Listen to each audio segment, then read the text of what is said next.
देखिए, सरकार का जो बजट पेश हुआ है उसमें सबसे बड़ी खामी ये है कि उस पे कोई विजन नहीं है। विजन नहीं है कहने का मतलब ये देखिए कि आप 10 साल से सरकार चला रहे हो, आपके पास एक रोड मैप होनी चाहिए कि भाई इन इन सेक्टर्स पे इन इन चीज़ों पे मुझे इम्प्रूव करना है। आपका रोड मैप कहाँ है? आपका विजन क्या है? आप अनएम्प्लॉयमेंट आज के टाइम पे सबसे बड़ा इशू है। 7.2% अनएम्प्लॉयमेंट से आज बढ़कर 9% अनएम्प्लॉयमेंट रेट हो गया है। सरकार ने एम्प्लॉयमेंट जनरेशन के लिए क्या स्टेप्स लिए और क्या, देखो छोटे छोटे कॉस्मेटिक सर्जरी से तो काम चलेगा नहीं। आपने आमूल चूल क्या परिवर्तन किया है उस पर कुछ दिखाई नहीं देता है। आप अगर कॉर्पोरेट प्रॉफिट्स देखेंगे तो कॉर्पोरेट प्रॉफिट आपके सब्सटेंशियली इंक्रीज हुआ है, काफी बढ़ गया है कॉर्पोरेट प्रॉफिट। कॉर्पोरेट प्रॉफिट बढ़ गया है लेकिन एम्प्लॉयमेंट जनरेशन नहीं हो रहा है। आप फार्मर्स का ले लीजिए, फार्मर्स पे एमएसपी गारंटी तो बहुत दूर की बात है, एमएसपी गारंटी छोड़ दीजिए। आप जो फर्टिलाइजर्स होते हैं, फर्टिलाइजर्स की सब्सिडी में सब्सटेंशियल रिडक्शन इन्होंने किया, अराउंड लगभग मेरे हिसाब से 36% का इन्होंने रिड्यूस कर दिया है, डिक्रीज कर दिया है। अगर आप फर्टिलाइजर्स पे सब्सिडी कम करेंगे, फर्टिलाइजर्स का कॉस्ट बढ़ेगा, फर्टिलाइजर का कॉस्ट बढ़ेगा तो प्रोडक्शन कॉस्ट बढ़ेगा।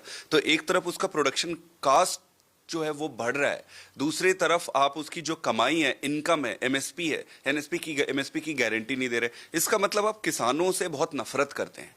आप कॉरपोरेट्स के लिए और बाकी के लिए तो आप सोचने को बार बार तैयार रहते हैं, पर किसानों के लिए बात करने ही तैयार नहीं है।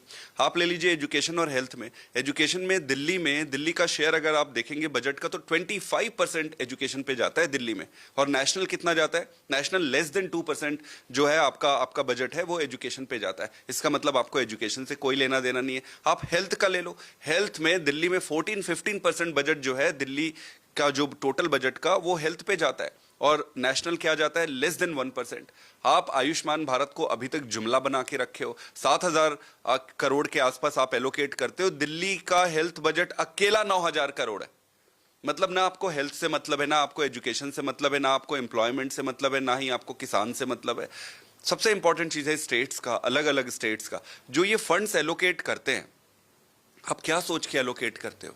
क्या पैरामीटर है? क्या सिर्फ इसलिए इस हिसाब से एलोकेट करते हो कि ये मेरा पॉलिटिकल फ्रेंड है, अभी मुझे सरकार बनाने में मदद कर रहा है तो इसको दे देता हूं?